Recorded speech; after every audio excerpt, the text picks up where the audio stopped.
వరకు ఈడీ అధికారులతో వాగ్వాదం జరిగింది. ఈడీ అధికారులు నిబంధనలకు విరుద్ధంగా కవితను అరెస్ట్ చేశారు. కవిత అరెస్ట్ను ప్రకటించారు. కవితను నిబంధనలకు విరుద్ధంగా అక్కడి నుంచి తరలించే ప్రయత్నం చేస్తున్నారు అంటూ చెప్తున్నారు. బీఆర్ఎస్ శ్రేణులు భారీగా అక్కడికి తరలి వచ్చారు. కేటీఆర్, కేకే, హరీష్ రావు అందరూ కూడా కవిత నివాసం దగ్గర మనకి కనిపిస్తున్నారు.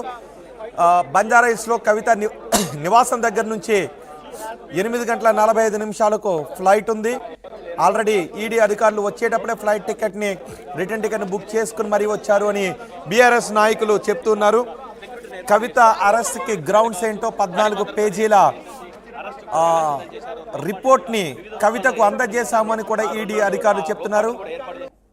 కవితను 8:45 సిద్ధం చేసి ఉంచిన ఫ్లైట్లో ఢిల్లీకి తీసుకువెళ్ళబోతున్నారు.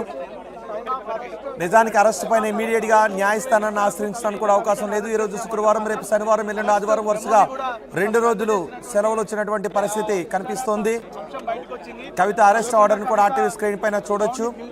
జోగేందర్, అసిస్టెంట్ డైరెక్టర్ జోగేందర్ నేతృత్వంలో బృందం కవిత నివాసంలో సోదాలు జరిపారు. 5:20 కవిత అరెస్టును ప్రకటించారు. కానీ ట్రాన్సిట్ వారెంట్ లేకుండానే కవితను ఇక్కడ నుంచి ఢిల్లీకి తీసుకువెళ్లడం చట్టవిరుద్ధమని కేటీఆర్ వాదించారు. అయినప్పటికీ ఈడీ అధికారులు కవితను ఇక్కడ నుంచి తరలిస్తున్నారు.